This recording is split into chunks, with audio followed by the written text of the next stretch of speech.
Olá, boa noite, seja muito bem-vindo. Em apenas mais uma semana, os eleitores de todo o país vão às urnas para decidir quem governará o Brasil pelos próximos 4 anos. Mantendo a tradição de apoio à democracia, a Record TV, a Record News e o portal R7 marcaram para essa noite o debate entre os dois candidatos que disputam este segundo turno. Mas Luiz Inácio Lula da Silva, do PT, recusou o convite e não vai debater com o seu adversário. Nós lamentamos a postura do candidato em um momento tão importante para o futuro do Brasil e reafirmamos aqui o nosso compromisso com a democracia, com a liberdade de opinião e com o mais completo acesso às informações. Nós acreditamos de verdade que, enfrentando as principais questões e não fugindo delas, que se resolvem os problemas reais do nosso país. Como previsto, entretanto, nas regras protocoladas na Justiça Eleitoral por conta da ausência de Lula, nós vamos fazer então uma entrevista com o candidato Jair Bolsonaro, do Partido Liberal. Boa noite, presidente, seja bem-vindo. Eduardo, obrigado pela oportunidade, é uma satisfação estar aqui. É um momento onde a população vai decidir que Brasil ele quer para ele. O do passado, com corrupção, com desmando, com descaso, ou o atual, onde um governo que se apresenta sem corrupção, que defende a família e que não tem qualquer receio em debater com vocês, que, afinal de contas, somente dessa maneira você pode conhecer melhor cada um de nós para que o povo possa melhor votar no próximo dia 30. Candidato, eu vou lembrar aqui que a entrevista tem 1 hora de duração, dividida em 3 blocos. O tempo passa a contar a partir do início da minha primeira pergunta. Ao final dessa sabatina, o candidato vai ter ainda 3 minutos para as considerações finais. Você que nos acompanha pelas redes sociais também pode marcar a qualquer momento nas suas redes a hashtag Sabatina na Record. O tempo passa a correr a partir de agora e eu começo dizendo o seguinte: presidente, esse é o segundo debate, né? O segundo debate previamente marcado com as 2 campanhas, com tempo para os candidatos se organizarem, o segundo debate em que o seu adversário simplesmente decide não vir. É claro, como eu já expliquei, que essa vai ser uma entrevista só com o senhor, sobre temas duros, inclusive, mas antes eu gostaria de saber qual a principal pergunta que o senhor faria a Lula essa noite. Teria muitas perguntas para fazer para ele. Eu acho que a mais importante é sobre aposentadoria. Nós temos uma massa grande de aposentados, pensionistas, servidores, aposentados rurais, entre outros. O Lula nunca foi afeto ao mercado, nunca teve preocupação em colocar bons ministros da economia. E, aliado a isso, tivemos uma corrupção sem tamanho no governo Lula. E quando se fala em aposentado, eu queria citar aqui os aposentados dos Correios, os aposentados da Petrobras e também da Caixa Econômica Federal. Como é que ele tratou os aposentados? Ele nomeou para os respectivos fundos de pensão, para administrá-los, pessoas que, na verdade, eram bandidas. Ao longo do governo Lula e parte de Dilma, eles saquearam os fundos de pensões. E as pessoas estavam ameaçadas a não ter mais aposentadoria. Petrobras, Banco do Brasil e Correios. E eu tenho um contra-cheque aqui de um servidor dos Correios. Ele tem uma cota extra de R$510 para poder sanear o fundo de pensão. Caso contrário, ele não receberia aposentadoria. O mesmo com a Petrobras e também a Caixa Econômica Federal. E esse desconto extra, além do previdenciário, será efetuado até 2030. Ou seja, o PT quebrou 3 fundos de pensão. E dizer a vocês, pessoal do BPC, os aposentados, o pessoal da nossa Previdência, servidor público, civil e militar, administrar o Brasil dessa maneira, e como ele não gosta de mercado, ele não é ligado à economia, haja visto que até o momento ele sequer sinalizou para todos nós quem seria o seu ministro da Economia. Isso tudo seria quebrado em poucos anos. Se o PT voltar a administrar o Brasil, ele vai quebrar tudo aqui no Brasil. E, obviamente, os fundos de pensão.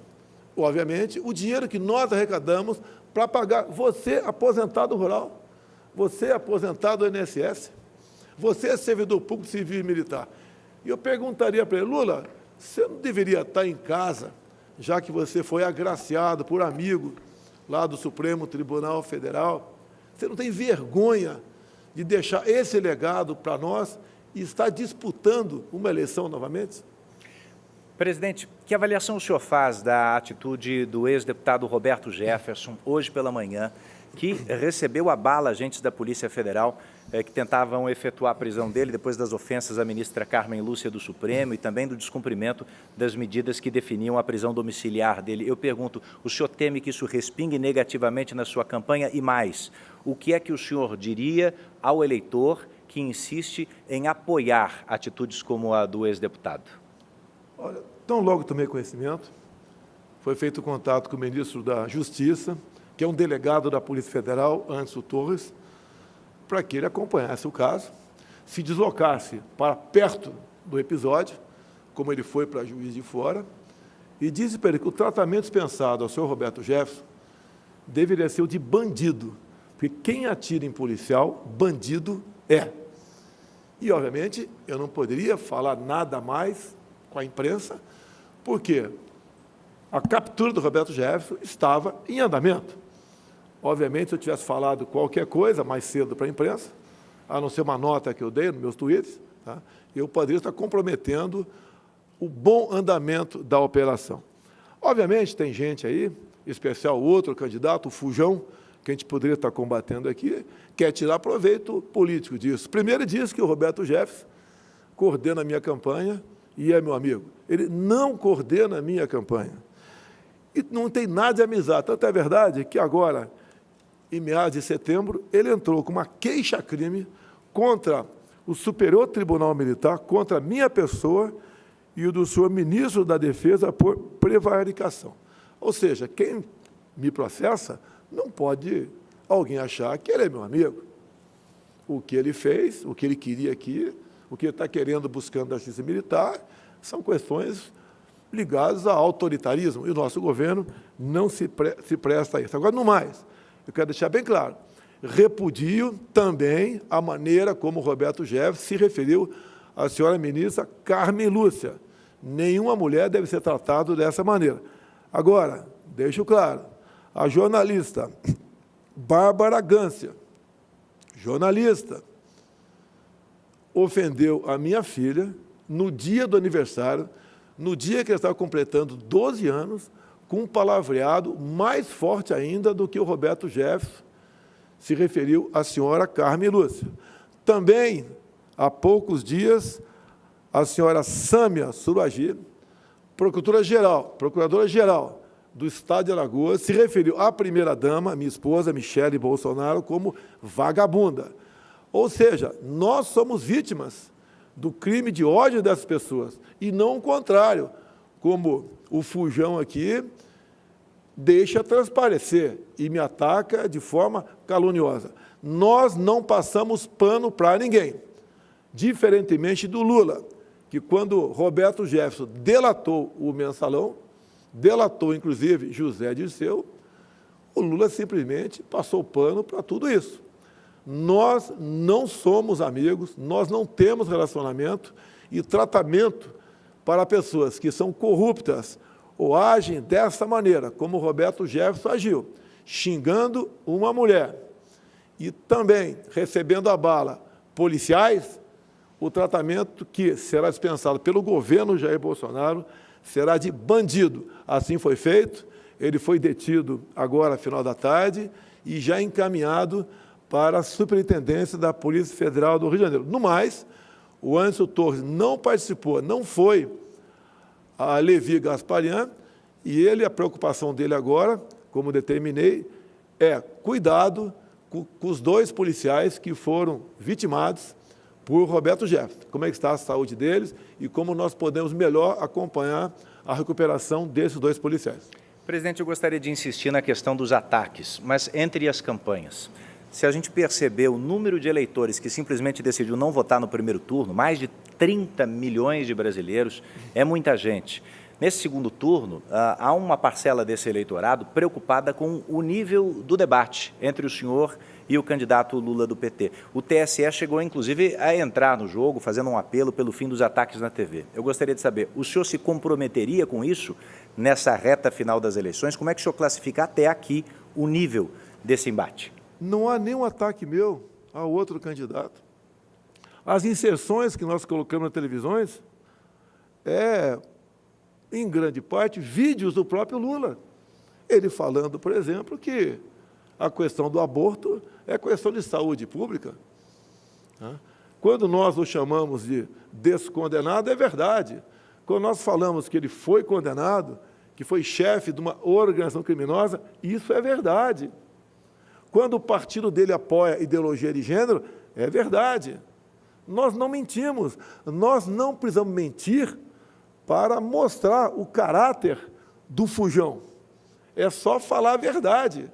É uma pessoa que não tem qualquer respeito com a família, com pastores, com padres, que apoia ditaduras fora do Brasil, como a de Ortega, que persegue padres, que expulsa freiras, que corta canal de televisões, como a da CNN, entre outras coisas.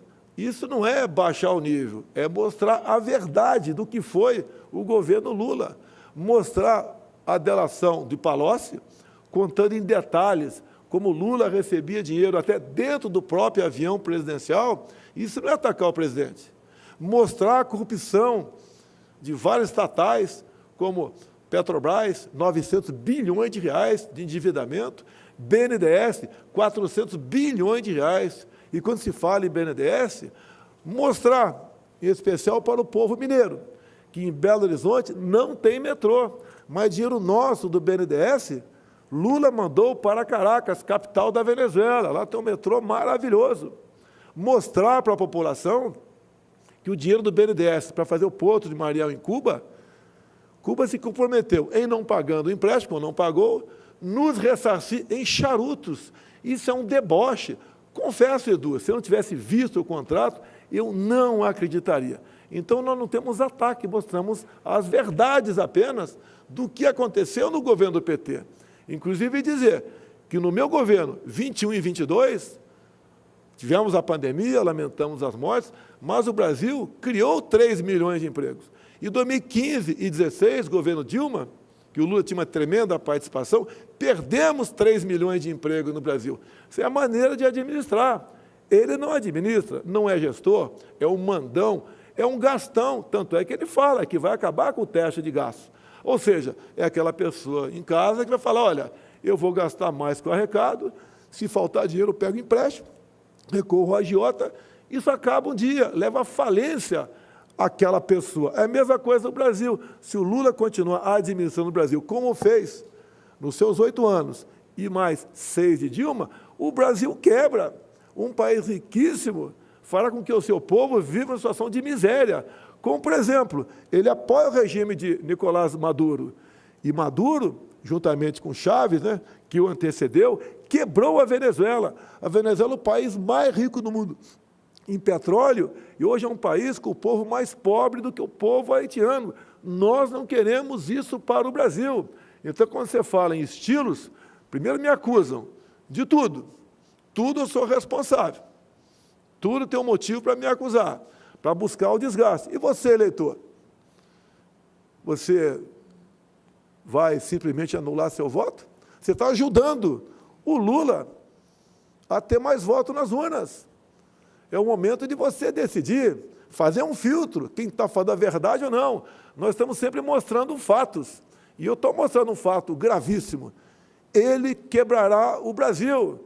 O próprio Henrique Meirelles falou há pouco, em matéria, se eu não me engano, no Poder 360, onde ele diz que não decidiu ainda pelo futuro ministro da Economia. O mais possível, segundo Meirelles, é que ele adote uma política econômica semelhante ao da ex-presidente Dilma Rousseff. Lá atrás, o Palocci foi o ministro voltado para a corrupção. E o da Dilma, o Manteiga, foi para, simplesmente, a péssima gestão. Tanto é que o Brasil entrou em recessão em 2015 e 2016. Gostaria agora de falar sobre alguns temas que o próximo presidente da República, o senhor, se for reeleito, terá que enfrentar. Gostaria de começar sobre lei e ordem. Há tempos existe um debate sobre a redução da maioridade penal e há a informação de que o senhor apresentaria um projeto de lei nesse sentido num eventual segundo mandato. Os críticos dessa proposta, sobretudo, falam sobre o sistema que não estaria preparado para isso, ou até mesmo sobre a superlotação que isso causaria nos presídios. Que argumentos a favor da proposta o senhor traria para o debate? A redução seria para os menores, 16 e 17 anos. Sempre lutei por isso, desde 91, quando cheguei à Câmara dos Deputados. Essa parcela de jovens, 16 e 17 anos, que é uma parcela muito pequena dos infratores, equivale a aproximadamente 0,2%, ou seja, cada 1.000, 2 jovens teimam em cometer crimes. E incentivados pelo fujão. O Lula sempre defendeu ladrões de celular, dizendo que ele estava roubando o celular para ganhar um dinheirinho, dando força a esses menores ladrões. Lugar de moleque dessa idade é para estar na escola. Agora, essa minoria que faz maldade, mata nossos filhos por aí, roubam, sequestram, estupram, o lugar dele na cadeia.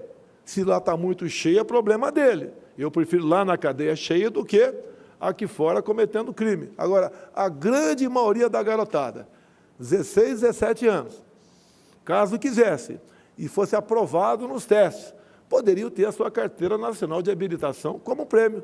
Hoje a gente vê jovens, de vez em quando, dirigindo por aí, sem habilitação, obviamente, por causa da idade, e entrando aí como infrator. Vamos botar na cadeia quem tem que botar, quem comete esses crimes, em especial os crimes hediondos, e quem é um bom garoto que tenha a sua recompensa com a Carteira Nacional de Habilitação. Esse seria o teor da proposta, então? Apenas para alguns tipos de crimes, crimes hediondos? A ideia é para crimes hediondos, para a gente não generalizar muito essa questão. Se bem que furto de celular não entraria nisso, mas o roubo, né, o latrocínio, entraria. O latrocínio é crime hediondo. Então, não é que essa minoria pode continuar furtando o celular por aí. Mas saber, tá, nesse primeiro momento, é que aqueles que cometessem crime hediondo iriam para a cadeia.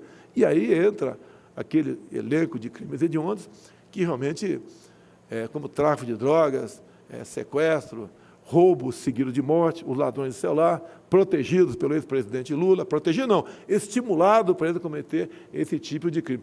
Há uma diferença enorme entre eu e Lula.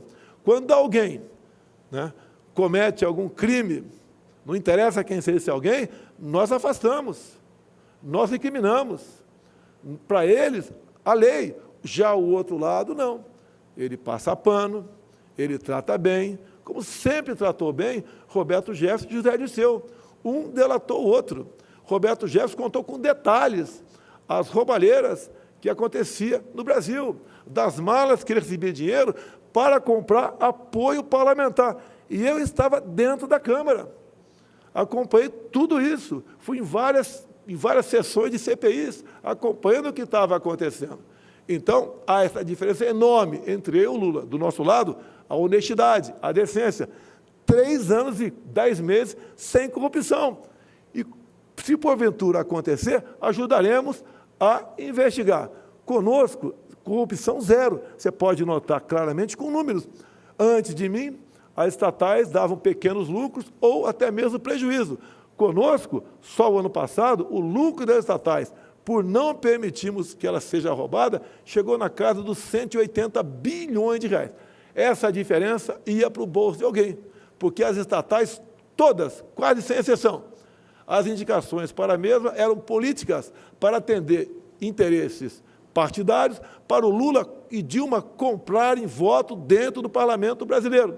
Tanto é que, se você assistir o voto do senhor ministro, o ministro que pediu para sair do Supremo, Joaquim Barbosa, ele diz claramente lá, o único deputado de tal partido que não foi buscar dinheiro na Petrobras foi o senhor Jair Bolsonaro. E também, por ocasião da delação premiada do doleiro Alberto Youssef, ele falou que 3 deputados de um determinado partido nunca pegou dinheiro, fruto de corrupção, e um deles era Jair Bolsonaro. Ou seja, eu sempre fiz a minha parte, eu nunca vendi meu voto para ninguém, eu sempre votei com independência. Quando a matéria era boa, a gente votava favorável, quando não era, votava contra. Então, sempre foi esse o meu comportamento.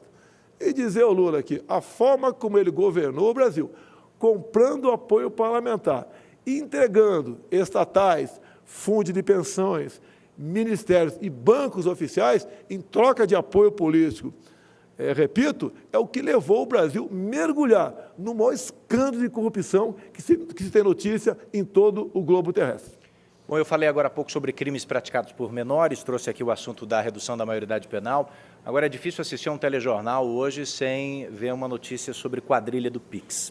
Eu queria trazer esse assunto para cá. É inegável o avanço do sistema de pagamentos por Pix, ajuda muitos brasileiros. O senhor trouxe recentemente um número de 90 milhões de transações no pico, mas é fato também que isso criou novas possibilidades para criminosos. Só na maior cidade do país, presidente, há pelo menos 3 crimes dessa natureza por dia. Os sequestros relâmpago dispararam. Há como o governo federal ajudar nesse cenário? Conversei hoje com o Banco Central sobre esse assunto, para me preparar para a possibilidade dessa pergunta. Obviamente, o Pix, o cara não bota a mão no dinheiro. Ele sequestra a pessoa e a pessoa faz a transferência para uma conta. Então, vai para uma conta. Só que essa conta, geralmente, é uma conta laranja ou de aluguel.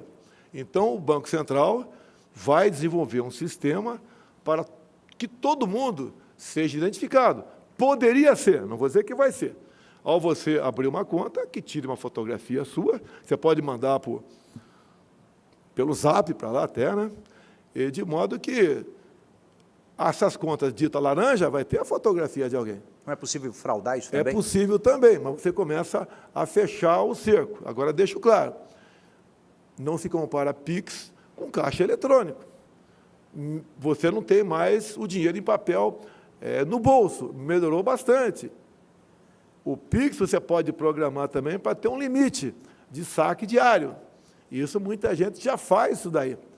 O Pix, por exemplo, deixou na mão do povo 13 bilhões de reais por ano, porque não paga qualquer taxa. Então, o Pix é algo, no meu entender, excepcional. E, infelizmente, não vamos ter como zerar crimes desse tipo de transações. Mas tenho certeza, como conversado hoje com o Banco Central, brevemente teremos reduzido e muito essa possibilidade.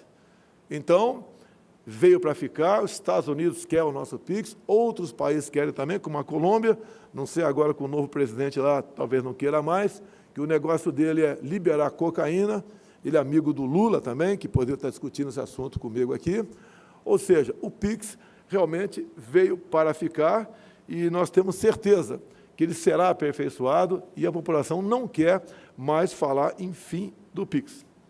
Presidente, eu peço a sua licença agora, porque essa sabatina com o candidato à reeleição, Jair Bolsonaro, é feita por mim e por jornalistas que representam outras empresas do Grupo Record. Agora é a vez da apresentadora do Jornal da Record, Cristina Lemos. Cris, boa noite. Qual a sua pergunta? Boa noite, candidato. Edu, boa noite a todos. Senhor presidente, no dia 31 de outubro, o dia seguinte, à votação de segundo turno, o Brasil, dividido em 2 grandes grupos de eleitores, estará diante do seguinte cenário: metade dos brasileiros vai se sentir vitoriosa, a outra metade vai se sentir derrotada. Presidente, é razoável imaginar que 100% dos brasileiros desejam a paz social, o bem-estar social pelos próximos 4 anos. Se o senhor sair vitorioso no dia 30, o senhor será capaz de um gesto de pacificação de toda a população, até mesmo um gesto na direção dos seus adversários e dos eleitores que, porventura, não tenham votado no senhor? Você pode ver como foi meu comportamento diante de governadores e prefeitos, em especial durante a pandemia. Enviamos recursos para todos eles, independente da filiação político-partidária de qualquer um deles. Há 2 anos, por exemplo, você não tem notícia de servidores estaduais ou servidores municipais de atraso em pagamento ou parcelamento de 13º salário. Tratamos todo mundo com igualdade. Você não vê sobre as ditas minorias qualquer discriminação da nossa parte. A violência, o número de mortes por arma de fogo caiu a mais de 40%. Todo mundo foi, vamos assim dizer, beneficiado com isso. Quando nós tratamos as questões de segurança pública, nós atendemos a todos também. Repassamos recursos para todos os governadores e prefeitos, repito, independente da sua coloração político-partidária, do Fundo Nacional de Segurança Pública, ajudando a isso.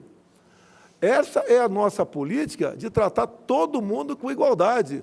Nós não dividimos a população de nós contra eles, ou de brancos contra negros, empregados contra patrões, homens contra mulheres, homos contra héteros, nordestinos contra sulistas, pais contra filhos. Nós nunca tivemos nenhuma palavra, nenhum gesto para separar a nossa população. Nós sempre unimos o nosso povo. É um só Brasil, uma só raça, uma só cor.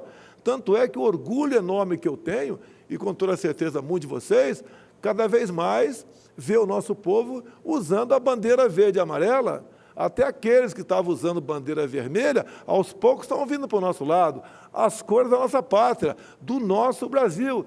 Eu nunca falei em controlar a mídia, como outro fujão aqui tem falado o tempo todo. E perguntaram para mim outro dia, como você controlaria a mídia? Eu falei, ora as bolas. Eu controlaria a mídia, sim. De que forma? Dando-lhes liberdade. Quanto mais liberdade para todos vocês, maior chance de ter o povo de separar qual é a boa e qual é a má imprensa brasileira. Não existe, da minha parte, perseguição a quem quer que seja. Quando alguém da esquerda comete um crime, eu não culpo o Lula, como ele faz comigo o tempo todo. Há poucas semanas, um marginal, né, matou a esposa e um filho menor. A imprensa, de imediato, começou a levar para o meu lado. Só que, algumas horas depois, viu que no braço desse marginal estava lá a cara do Lula, né, tatuada. Abafaram o assunto. Nós não dividimos a população brasileira, muito pelo contrário. Pregavam lá atrás que eu ia dividir, que eu ia dar o golpe, ia ser um ditador. Nunca um ato meu sequer foi visto nessa direção. Eu, sim, sempre joguei dentro das 4 linhas da Constituição. E quantas vezes eu tenho sofrido as consequências de quem quer nos separar, calado, como o episódio de hoje. Inadmissível. Roberto Jefferson, um ex-deputado, um advogado renomado, se referia a uma senhora com aquele tipo de palavreado. Isso é inadmissível. E depois, quando chega uma ordem de prisão para ele, não interessa se é legal ou não, ele recebe os policiais com tiro. Quem recebe policial com tiro é bandido. E tanto é que o que eu falei para o ministro Anderson, que é policial federal, é resolver o assunto e tratar o Roberto Jefferson como bandido. Faça o que tiver que ser feito, mas tratá-lo como bandido. Eu não sou, prezado fujão, né, que não está aqui, amigo de facções criminosas. Presidente, eu gostaria agora de chamar a participação do jornalista Heródoto Barbeiro, que é quem faz a próxima pergunta, em nome da Record News. Boa noite, Heródoto. Boa noite, Edu. Boa noite, candidato Bolsonaro. Boa noite a todos. Candidato Bolsonaro, usando a linguagem jornalística, vou pegar um gancho daquilo que o senhor falou agora há pouco, falou a respeito dos aposentados.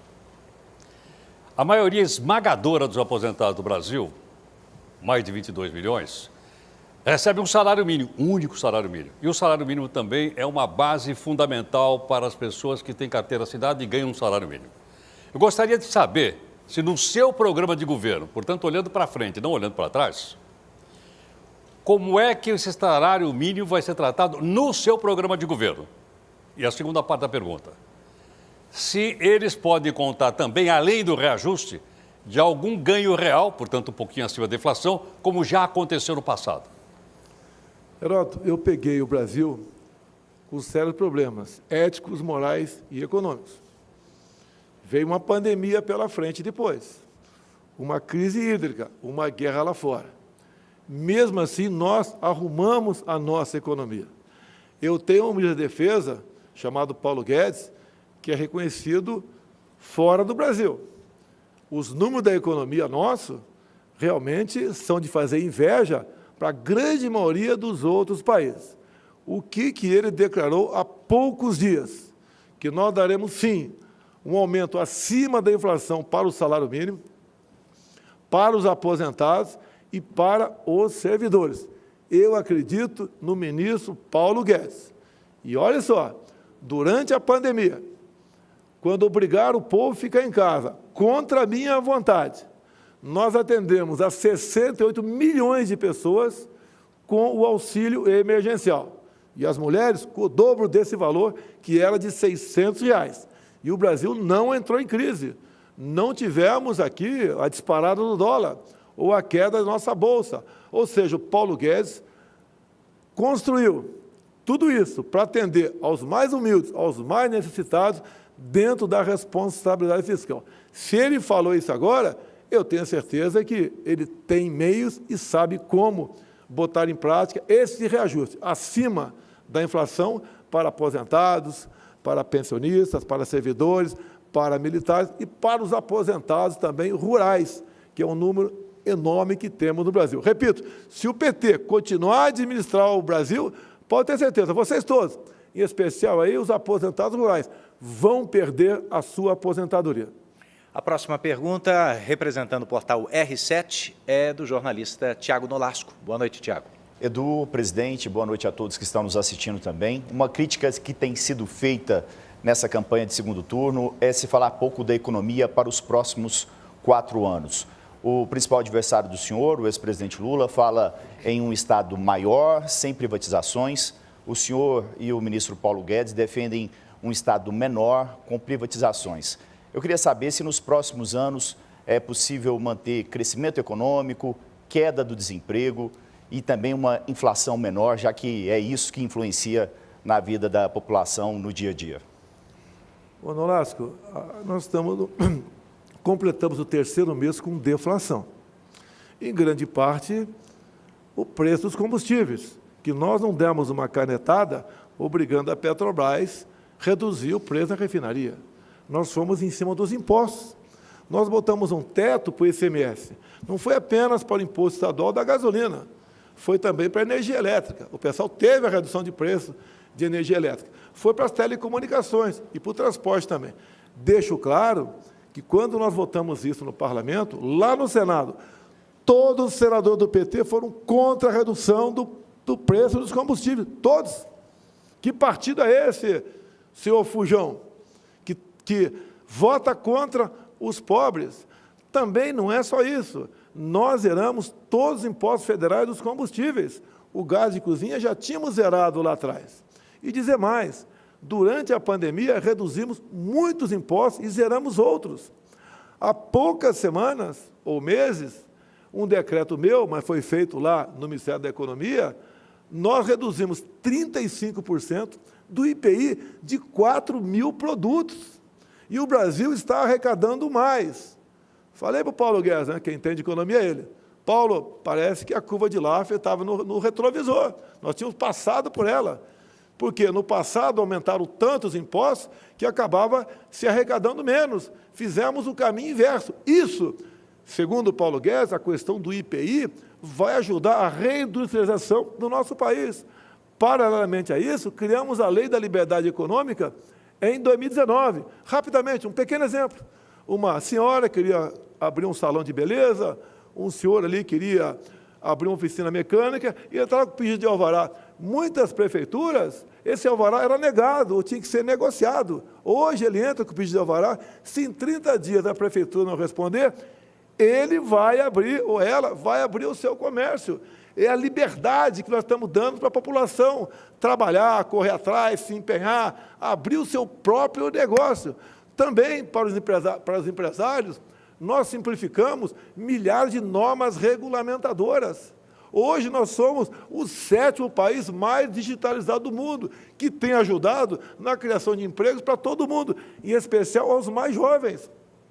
Esse é um pequeno sinal do que fizemos e estamos fazendo pela economia do nosso Brasil. O Brasil vai muito bem na economia, graças a Deus, e graças à equipe de ministros que eu pude indicar sem qualquer interferência político-partidária para conseguir votos dentro do parlamento brasileiro. O senhor me dá gancho para mais uma pergunta, mas eu vou fazer no próximo bloco.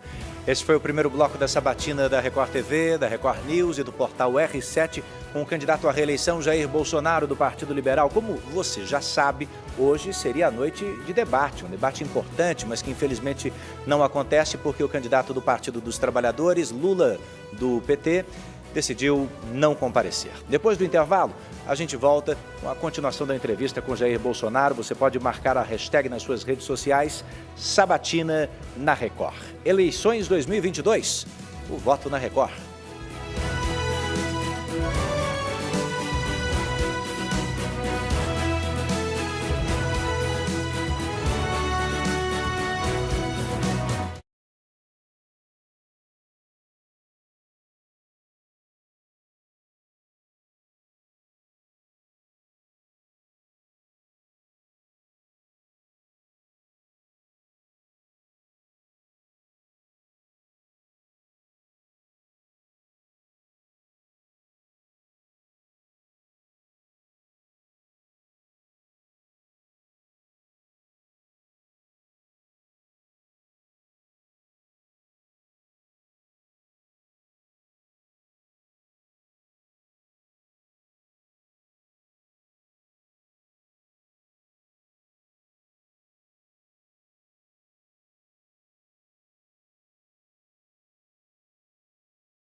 Já estamos de volta com a sabatina com o candidato à presidência da República, Jair Bolsonaro, do Partido Liberal. Estava previsto para hoje, pela Record TV, pela Record News e o portal R7, um debate entre os dois candidatos que disputam a presidência, mas o candidato Lula, do PT, não compareceu. Presidente, eu gostaria de voltar à noite do resultado do primeiro turno das eleições. O senhor, já ciente dos votos que tinha recebido nas urnas, fez o que talvez tenha sido o discurso político seu mais conciliador de todos. O senhor falou, admitindo que talvez não tivesse conseguido se comunicar corretamente com nordestinos, com a população mais pobre, com a população menos escolarizada. Há 7 dias da decisão, o senhor acha que reverteu esse quadro e como? Não só revertemos, buscando uma melhor comunicação, bem como as oportunidades, como essa que estou tendo aqui, da gente mostrar o que nós fizemos. Parece que é o governo que só tinha notícia ruim. Isso não era verdade. Tem gente que diz, que tem informação, não vota em mim porque eu sou um pouco grosso, porque falo palavrão de vez em quando. E eu tenho falado, falo palavrão, mas não sou ladrão. Eu dou o melhor de mim. A minha educação no interior aqui de São Paulo é o pai que olhava para você e você obedecia. Depois fiquei 15 anos no Exército Brasileiro. O Exército Brasileiro tem uma boa instrução, mas a educação fica um pouco no segundo plano nos seus exercícios. Talvez a minha forma de agir e ser um pouco rude no palavreado é que afastou algumas pessoas. E eu quero dizer para elas, eu me desculpo. Eu estou fazendo o melhor de mim. Eu sou um gestor. Eu escolhi uma equipe de ministros nunca visto na história do Brasil. Não é o Paulo Guedes apenas, é o Tarcísio, é o Marcos Pontes, nosso astronauta, é a Tereza Cristina, é a Damares, é o Fábio Farias, entre tantos e tantos outros. É o Onique Lorenzoni, lá no Rio Grande do Sul. E são pessoas que deram conta do recado. Essas pessoas passaram por um momento difícil, a pandemia.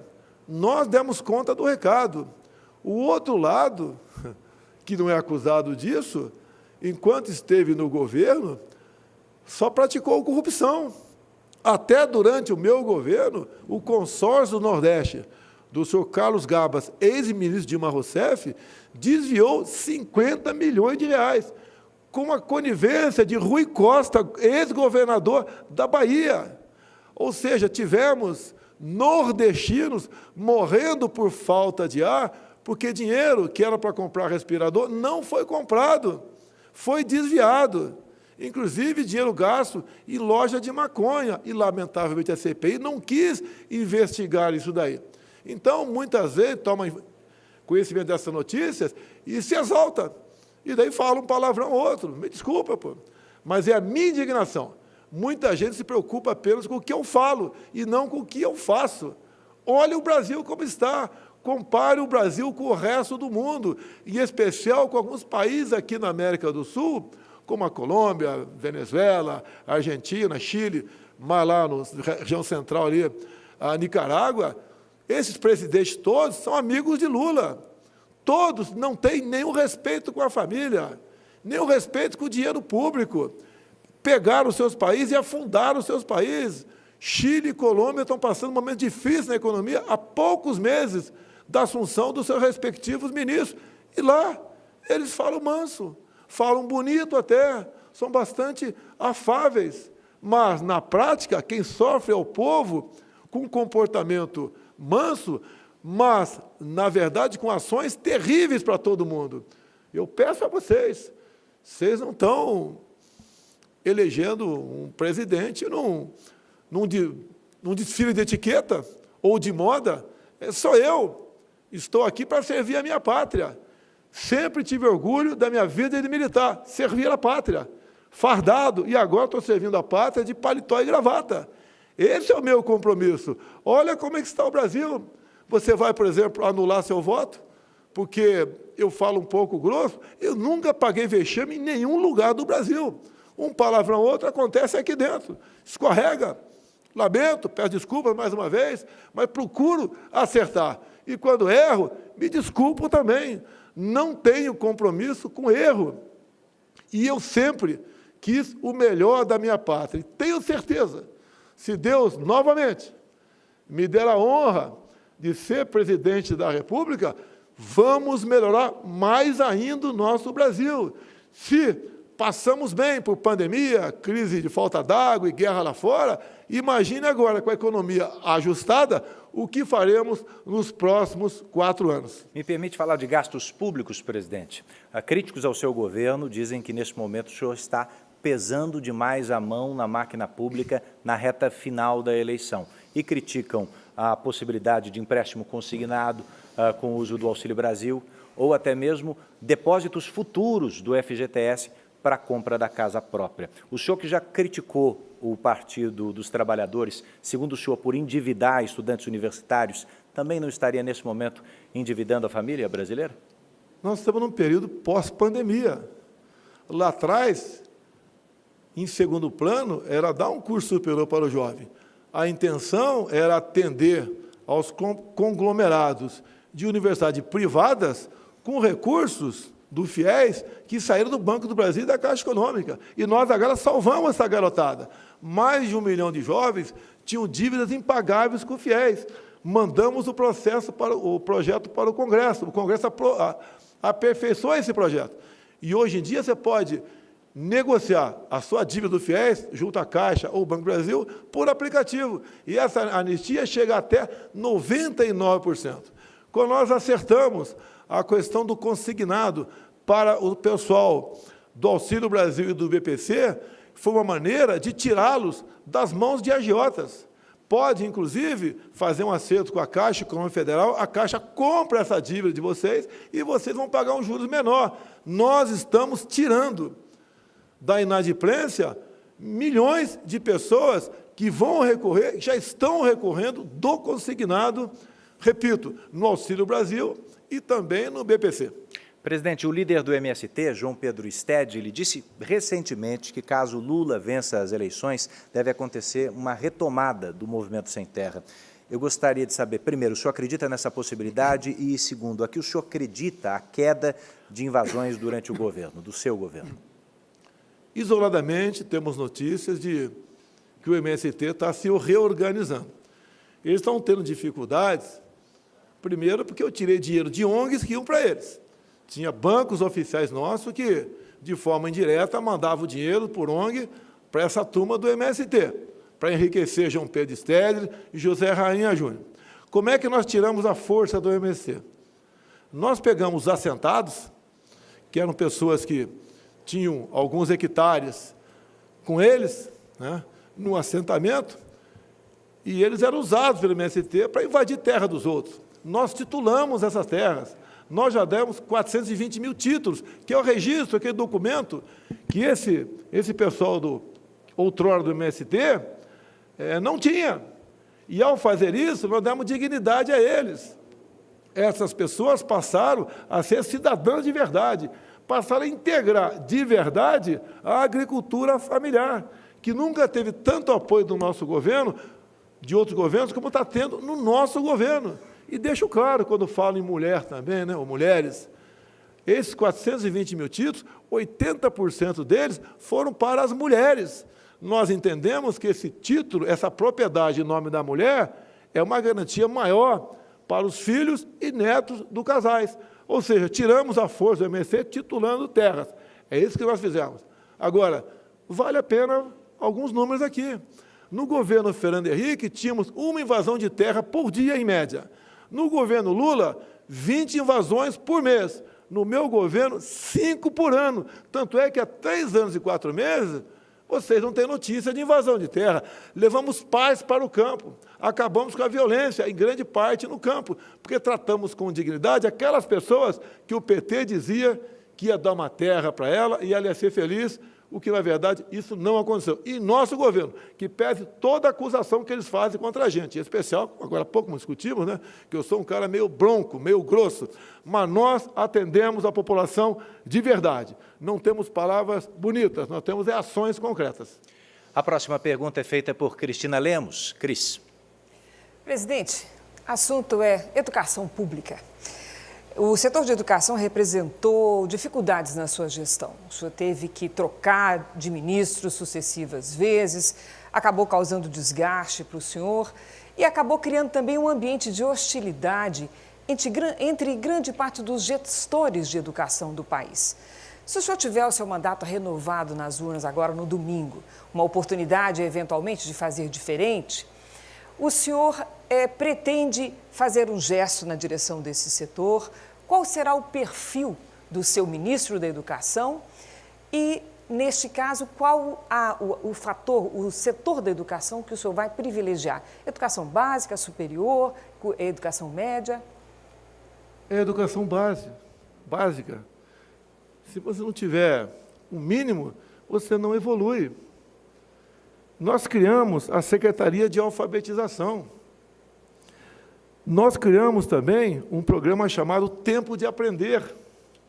Mais de 5 municípios aderiram ao programa. Mais de 200 mil professores foram capacitados. Mais de 500 mil profissionais estão matriculados na formação continuada em práticas de alfabetização. E nós temos um aplicativo que ajuda na alfabetização. Nada substitui o professor na ponta da linha, com a aula presencial. Mas esses alunos ficaram 2 anos afastados, contra a minha vontade. A decisão coube a governadores e prefeitos. E esse aplicativo nosso é um complemento para a alfabetização. E está tendo sucesso. Com esse complemento, a alfabetização, que levava, em média, 3 anos no Brasil, agora está levando 6 meses. E mais ainda, quando falo em gesto para o setor, o maior reajuste na história dos professores do Brasil foi do meu governo, 33%.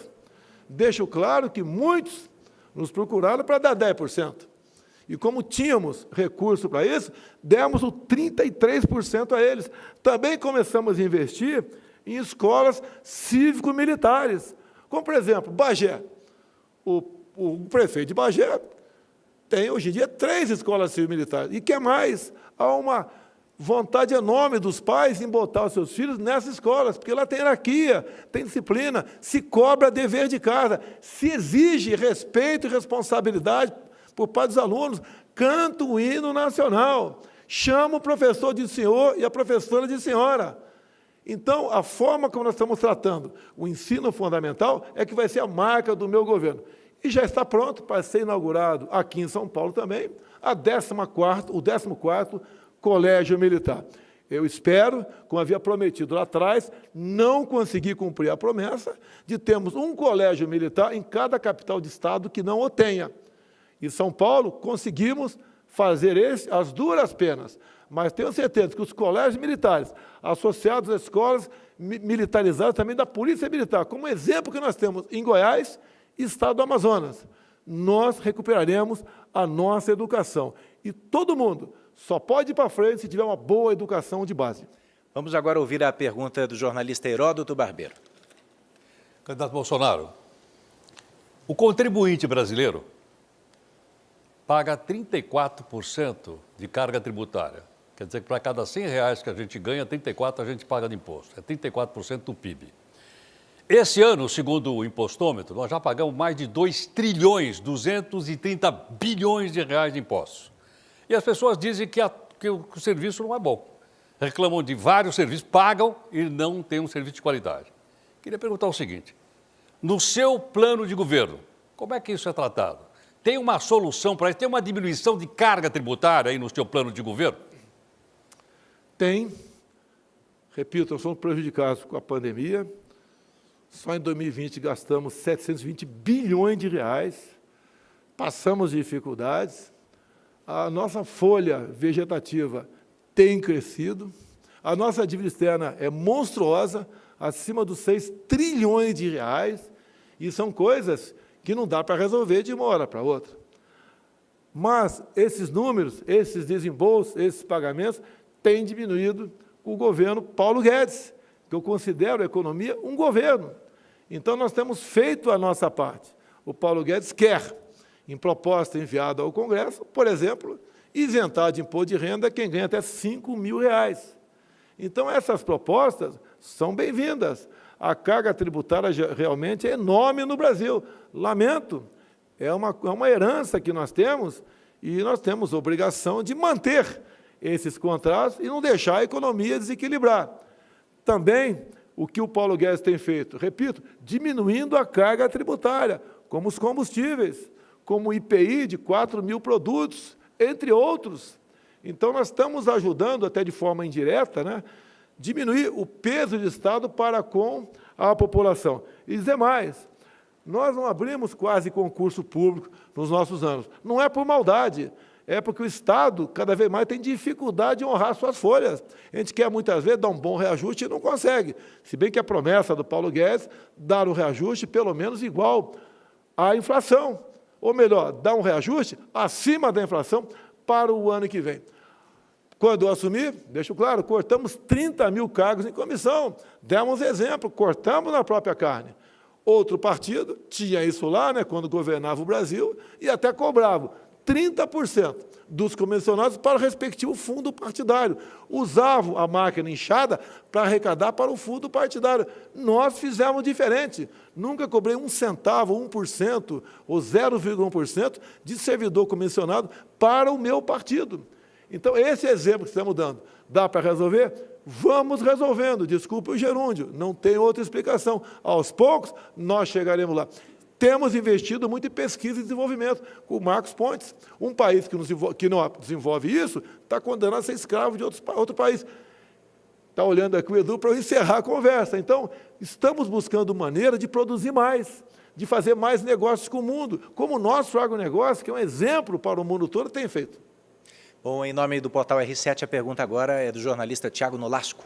Presidente, o senhor começou a falar agora sobre política externa e esse é um assunto que não foi debatido durante a campanha. No início do governo do senhor, o senhor se uniu aos Estados Unidos, chegou a conversar com o presidente russo, Vladimir Putin, e teve problemas, atritos, né, com o presidente francês, Emmanuel Macron. O que vai ser prioridade na política externa do senhor no eventual segundo governo? Olha, Tiago, parte da imprensa critica, dizendo que não temos política externa, que eu não sou bem recebido lá fora. Todas as viagens que fizemos, não faltaram pedidos de bilaterais conosco. O tratamento dispensado ao presidente do Brasil é o melhor possível. Quando estava na iminência de uma guerra, lá na Rússia com a Ucrânia, mesmo grande parte da imprensa me criticando, eu fui conversar com o presidente Putin.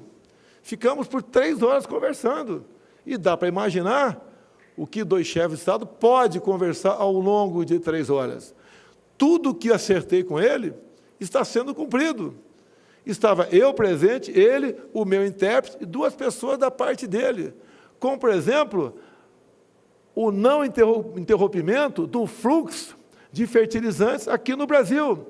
Se esse fluxo tivesse sido suspenso, com toda certeza estaria abalada ou condenada a nossa segurança alimentar. Os preços dos alimentos iriam disparar no Brasil. A nossa balança também estaria comprometida, porque deixaríamos de exportar, porque cairia a produtividade daquilo que o campo produz para todos nós. Ou seja, o nosso governo não tem medo de decidir. Vai onde tiver que ir. Logicamente que conversamos sobre o possível conflito Rússia-Ucrânia, que infelizmente veio acontecer. Lamentamos profundamente, mas eu sou o presidente do Brasil. Eu não posso deixar o meu povo passando necessidade por um capricho pessoal. Não aceitei também entrar no grupo de levantar embargos contra a Rússia. Disse para quem quis que nós entrássemos nesse grupo. Resolve a situação? Tem 100% de garantia que vai resolver? Não tem. Não vou entrar numa aventura. Quanto eu sou Macron, presidente da França, ele sempre nos ataca na questão ambiental, porque nós concorremos nos commodities, aquilo que produzimos no campo, em parte com ele. Qualquer problema no Brasil de incêndio que acontece, desmatamento que acontece, não na proporção que eles dizem, é motivo para nos ameaçar. Agora, há poucas semanas, tivemos um incêndio de aproximadamente 2 meses nas florestas da França. Eu não vi aqui a imprensa brasileira dando destaque a isso, como dão quando há, e sempre acontece, infelizmente, incêndios aqui no Brasil. Tratamento diferenciado por uma questão econômica. As poucas vezes conversei com o senhor Marcon, e tratou muito bem, não tivemos nenhum atrito. Temos, por exemplo, o nosso acordo, União Europeia e Mercosul, caminhando. O senhor Macron é um que vê com ressalva isso, e todos os países da União Europeia têm que dar o seu voto favorável para que possa abrir realmente esse fato, esse negócio com o lado de lá. Agora, com a crise de alimentos, agora da Ucrânia, por causa da guerra, a Europa já vê mais que uma sombra, mais que um fantasma, vê algo de concreto do tocante ao desabastecimento em muitos países da Europa. Vão se socorrer do Brasil, e o Brasil está se preparando para aumentar ainda mais a sua produtividade, sem tocar na região amazônica. Ou seja, aqueles países que tanto nos criticam, pode ter até a vida da sua população salva por nós, pelo nosso agronegócio. Presidente, nós estamos concluindo aqui o segundo bloco da sabatina. Sabatina com o candidato à reeleição, Jair Bolsonaro, do Partido Liberal. Encontro promovido pela Record TV, pela Record News e pelo portal R7. Estava previsto, você sabe, um debate, mas o candidato do Partido dos Trabalhadores, Luiz Inácio Lula da Silva, não aceitou o nosso convite. Nós voltamos daqui a pouco. Eleições 2022, o voto na Record.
Você está com a última parte da sabatina ao vivo, promovida pela Record TV, pela Record News, pelo portal R7. Essa entrevista só acontece porque o candidato Lula decidiu não comparecer ao debate que seria realizado esta noite. Candidato Bolsonaro, eu retomo aqui com o senhor e gostaria de falar do ex-juiz e agora senador eleito Sérgio Moro.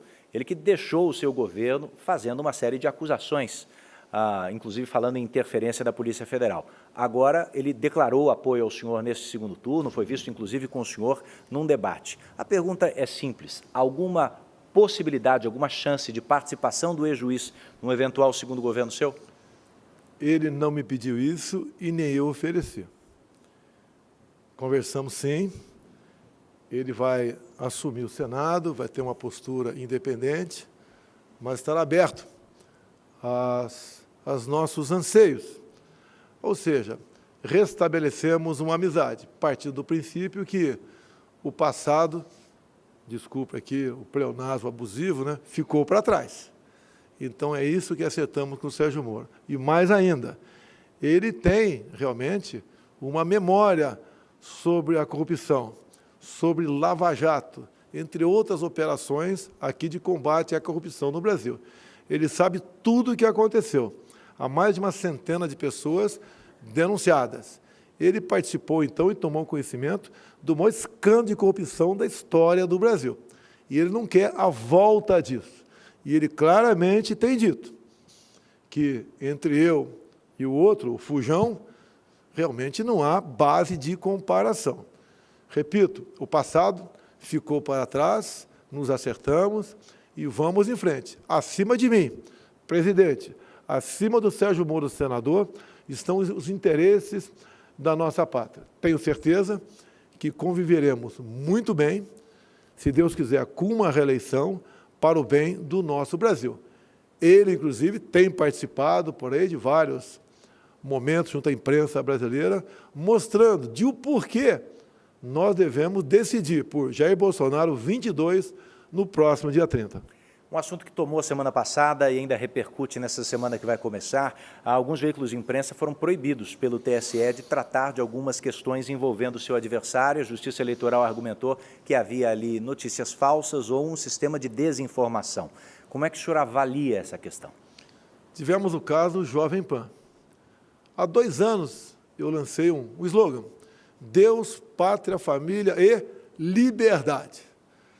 Pouca gente deu importância para isso, achando que a liberdade é um bem eterno.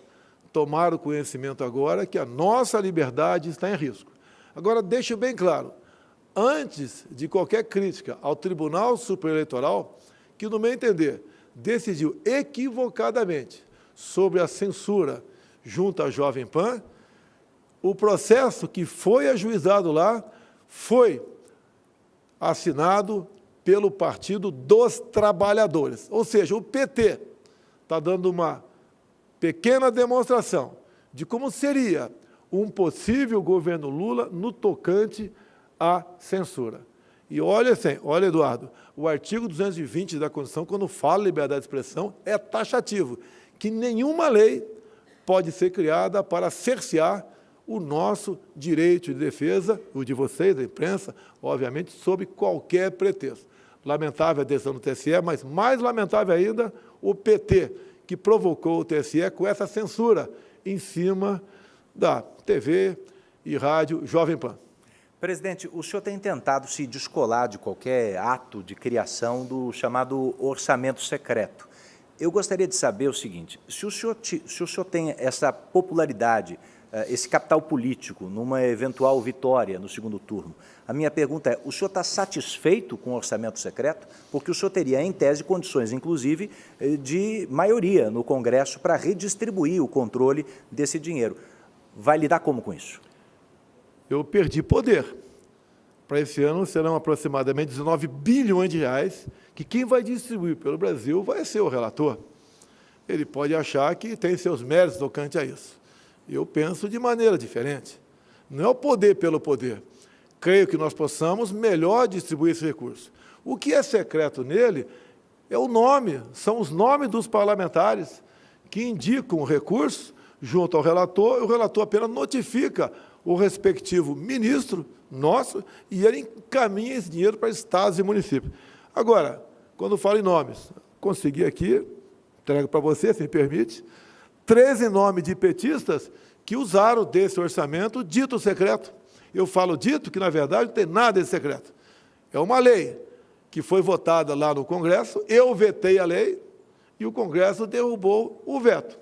Agora, o que nós temos que fazer é fazer com que estes parlamentares, que indicam o recurso, que mandam o recurso para Estado e municípios, que o nome deles seja exposto para todo mundo, até mesmo os próprios parlamentares. Eu fico preocupado, porque eu já fui parlamentar, e eles mesmos não sabem quem o seu colega está indicando para quem. Isso daria aproximadamente aí 16, 17 milhões para cada um por ano. Tem parlamentar que eu sei que recebe 2 milhões, o outro recebe 200 milhões de reais. Não tenho poderes sobre orçamento secreto. Se eu fosse dono deles, como o PT diz, né? Se bem que o PT, todos os parlamentares do PT votaram para derrubar o veto. Eles foram favoráveis ao orçamento secreto, usam do orçamento secreto. Se fosse para eu comprar voto, como eles dizem, jamais eu daria, né? Se bem que eu não iria comprar voto de ninguém. Mas se fosse usar o orçamento para isso, jamais daria dinheiro para quem nos ataca o tempo todo, como são os parlamentares do PT, PCdoB e PSOL. O senhor tem nomes de outros partidos também? Temos mais também, posso te passar isso daí.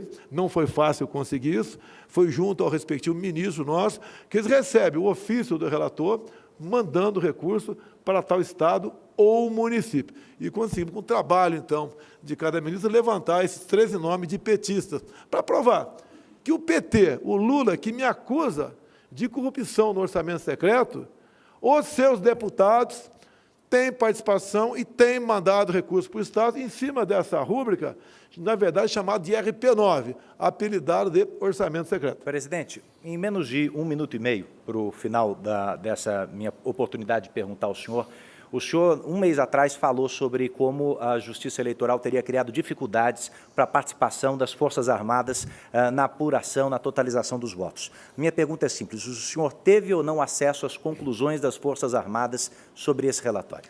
Diz com esse qualquer relatório por parte das Forças Armadas. Eles continuam trabalhando na busca de possíveis fraudes, por que não dizer isso? E o trabalho deles é louvável. De vez em quando eu converso com outro militar, ou melhor, basicamente com o ministro da Defesa, sobre essa questão. Eles preparam um relatório, e esse relatório será apresentado no momento oportuno. Digo, nós não temos poder de fazer auditoria nas urnas eletrônicas. Há aproximadamente 3 anos, a Polícia Federal concluiu 2 inquéritos, que foram pela linha da impossibilidade de auditar as urnas eletrônicas. A gente peça a Deus que tudo corra normalmente, mas deixo claro, as Forças Armadas têm um trabalho louvável no tocante a isso, tiveram dificuldade de colocar as nossas equipes técnicas das Forças Armadas com a equipe técnica do Tribunal Superior Eleitoral. Esperamos que tudo corra dentro da normalidade e que o vencedor realmente tenha os votos que as urnas apresentam. Candidato, eu quero agradecer muito a sua presença essa noite aqui no palco desse debate, dessa sabatina. E agora o senhor tem, como previsto nas regras, 3 minutos para fazer as suas considerações finais. É muito importante. Deus, pátria, família e liberdade. Quando eu falava liberdade, eu pregava no deserto. Pouca gente dava atenção a isso. E eu sempre falei que a liberdade é algo mais importante que a própria vida. Porque um homem, uma mulher sem liberdade não tem vida. Agora vimos, então, uma ação do PT, provocada pelo Partido dos Trabalhadores, o Partido do Presidente Lula, buscando e atingir o alvo, censurando a Jovem Pan. A mídia como um todo tem reagido contrário a isso. Ainda dá tempo. Não podemos permitir que a censura avance no Brasil. É péssimo para todos nós. Sempre tenho dito, a imprensa, mesmo errando como erra, é melhor funcionando do que fechada. E tenho dito que o meu controle sobre a mídia é a liberdade total de expressão. Mídia livre, mídia produzindo matérias. E, se essas matérias não forem boas, não forem realmente úteis, o próprio povo acaba deixando de lado aquele órgão de imprensa. Liberdade acima de tudo. No mais, como sempre falo, vivemos num país de 90% de cristãos. Nós não queremos a liberação das drogas, como o PT quer, como Lula já falou que quer. Nós não queremos a ideologia de gênero. Nós respeitamos as crianças em sala de aula. Nenhum pai, uma mãe quer que sua filha de 6, 7 anos vá no mesmo banheiro da molecada de 14, 15 anos. Escola é lugar de aprender. A educação vem em casa. Nós também não admitimos a questão do aborto. Nós respeitamos a vida desde a sua concepção. Também a propriedade privada, para nós, é sagrado. Não podemos aceitar a volta ao passado, onde o MST invadia propriedades. Dinheiro nosso, do Brasil, do BNDES, é para ser aplicado no Brasil, e não fazendo metrô lá em Caracas, capital da Venezuela, ou Porto em Mariel, ou começar a fazer uma hidrelétrica lá na Nicarágua. Dinheiro nosso é para nós, aqui no Brasil. O que nós não queremos também é a volta ao passado da corrupção deslavada, cujo chefe da quadrilha, o Fujão, que não está aqui agora. Obviamente, ele tem que agir dessa maneira, porque não tem como se explicar. No mais, no próximo dia 30, todos vamos votar. Vamos levar, convencer um amigo, um parente que votou em branco, se ausentou ou votou do outro lado, vai votar conosco, para que nós possamos realmente continuar o caminho de sucesso que o Brasil se encontra no momento. Muito obrigado a todos. Obrigado. Boa noite. Obrigado ao senhor, presidente, pelo respeito ao tempo. Essa foi a entrevista com o candidato à reeleição, Jair Bolsonaro, do Partido Liberal. Eu quero agradecer não apenas a ele, mas a sua companhia e fazer um convite para que você acompanhe no domingo que vem, aqui na Record TV, na Record News e no portal R7, todas as informações sobre o dia da eleição e sobre a apuração dos votos. Fique agora com A Fazenda, Eleições 2022, o voto na Record.